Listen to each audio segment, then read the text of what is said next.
The hearing was supposed to be a routine oversight session. Instead, it turned into one of the most damaging public moments the Trump administration's defense team has faced since taking office. And what made it truly extraordinary was that some of the harshest criticism didn't come from Democrats. It came from within the MAGA coalition itself.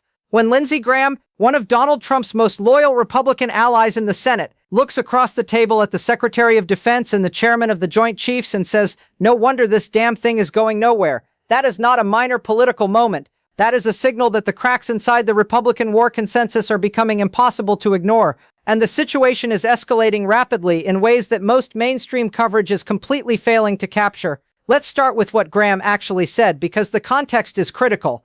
He was pressing General Kaine on reports that Pakistan, which is currently serving as a mediator in ongoing Iran negotiations, may be allowing Iranian military aircraft to be parked at Pakistani airbases. Graham asked directly, "Is that accurate?" Kaine gave a non-answer, citing classification concerns and not wanting to interfere with ongoing negotiations. Graham pushed harder. If a country that is supposedly acting as a neutral peace broker is simultaneously sheltering Iranian military assets on its soil, how is that consistent with being a fair mediator? Kaine wouldn't answer. Graham's response was unambiguous. "I don't trust Pakistan as far as I can throw them. No wonder this damn thing is going nowhere." This is a sitting Republican senator, a Trump loyalist, publicly declaring that the administration's diplomatic strategy is failing and pointing directly at the people running it as the reason why. Where are you watching from today? If you believe the world is entering a far more dangerous phase of political and global instability, subscribe now, because the next major escalation could arrive faster than most people expect. Drop a comment and tell me what you make of this hearing, then let's keep going, because it gets significantly worse from here. The financial dimension of this hearing may actually be the most politically explosive element, and pressure is building behind the scenes in ways that should alarm anyone paying attention to how this war is being funded and accounted for. Democratic Senator Reid led a line of questioning focused on the true cost of what the administration has been calling Operation Epic Fury and Operation Freedom Now. He noted that his committee had been sending letters requesting a proper financial accounting since March 10th and receiving almost nothing in response. The numbers that have emerged publicly are already staggering. In the first 6 days of combat operations alone, $11.3 billion was spent. By late April, the official figure had risen to $25 billion. Then, during the hearing itself, the number jumped again to $29 billion. A $4 billion increase announced in real time, mid-testimony, without any prior notice to Congress. But here is what makes that number profoundly misleading. It doesn't include everything. When Reid pressed on whether damaged military installations were factored into the $29 billion estimate, the answer was no, because the Pentagon says it doesn't yet have a good estimate for reconstruction costs and doesn't know what share of that bill allies and partners will pay. When he asked whether all expended weapons were accurately counted, the defense official said yes, then almost immediately hedged and said he'd need to double-check. This is not a minor accounting discrepancy. Congress is being asked to authorize massive new supplemental spending on top of what's already been spent, and the administration cannot provide a complete, verified breakdown of how the existing appropriated dollars have been used. That is a fundamental breakdown of civilian oversight over military expenditure, and few people realize how serious this has become. The strategic picture being presented to Congress is equally troubling, and the exchange between Democratic Senator Murphy and the defense officials cuts right to the heart of it. Murphy raised a direct and deeply important question. The president publicly claimed just days ago that Iran had lost somewhere between 80 and 82% of its missile capacity, that the strikes had been decisive and overwhelming. But public reporting citing U.S. intelligence agencies suggests the actual figure is far less dramatic, that Iran may still retain roughly 70% of its missile and drone capability. If that reporting is accurate, the mission has not achieved its primary stated objective. Murphy asked General Kaine directly, "Do you dispute that intelligence estimate?" Kaine refused to answer, citing classification. Murphy then asked Hegseth the same question. Hegseth also refused, pivoting to attack whoever might have leaked the intelligence in the first place. Murphy then posed the question that no one in that room could answer satisfactorily. If you won't tell Congress what the real damage assessment is, and if you won't confirm or deny whether the president's public claims are accurate, how is Congress supposed to evaluate whether continued funding is justified? How does the American public assess whether this war is succeeding? Neither official had an answer. This changes the strategic calculation in a fundamental way. The entire political justification for the military campaign, the extraordinary cost, the ongoing threat to global oil shipping, the pressure on allied relationships rests on the claim that Iran's military capability has been dramatically degraded.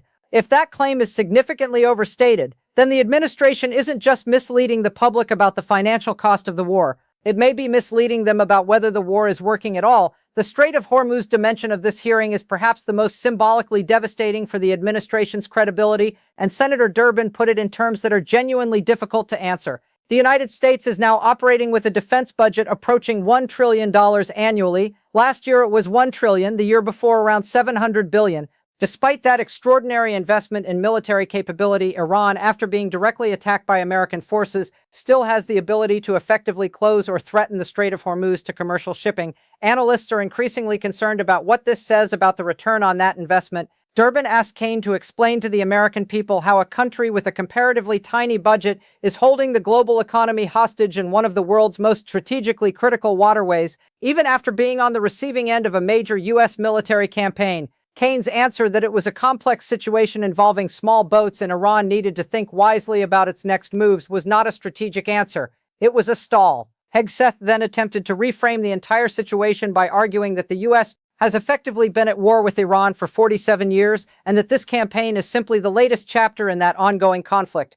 That framing is worth examining closely because it functions as a blank check. If this is just one stage of a 47-year war, then no specific outcome needs to be achieved, no benchmark for success needs to be met, and no amount of spending is ever definitively wasted. The NATO question introduced by Senator Coons cut in a different direction, one that speaks to the administration's broader approach to alliances and what the long-term strategic cost of that approach may be. Coons asked Hegseth directly, given that the president has publicly stated that the U.S. never asked for and never received anything meaningful from its NATO allies, does that align with Hegseth's own experience serving alongside those allies in Afghanistan? Hegseth's answer was telling. He said his primary experience was frustration with the political limitations and rules of engagement that NATO partners operated under. But when Coons pressed further and noted that roughly a third of all combat casualties in the Afghanistan war were borne by NATO allies, that hundreds of service members from the United Kingdom, Australia, and other treaty partners fought and died alongside American forces, Hegseth said he'd have to check that number, but would take Coons's word for it.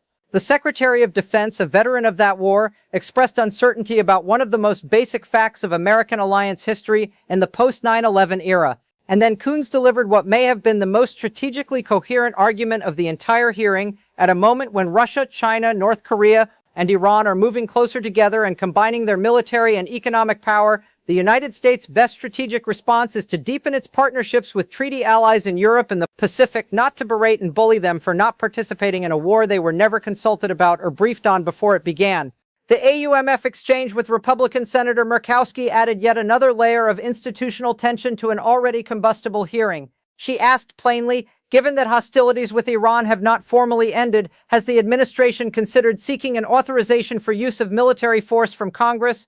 Hegseth's answer was that the president has all the authority he needs under Article 2 of the Constitution. In other words, no, the administration does not believe it needs congressional authorization to recommence military operations if it chooses to do so. This is not a procedural footnote. This is the executive branch asserting the right to restart a major military campaign without a formal vote by the legislature. A Republican senator thought that position was worth challenging publicly, which signals that even within the majority coalition, the administration's posture toward constitutional war powers is generating serious unease. The Ukraine dimension of the hearing added one more pressure point to an already extraordinary afternoon.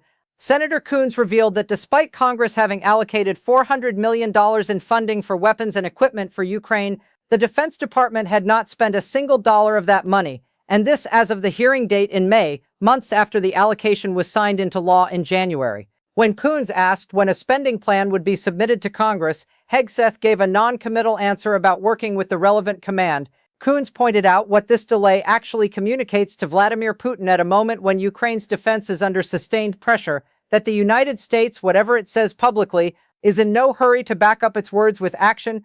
Dragging feet on a small but symbolically critical investment in Ukrainian defense, Coons argued, sends exactly the wrong signal at exactly the wrong time.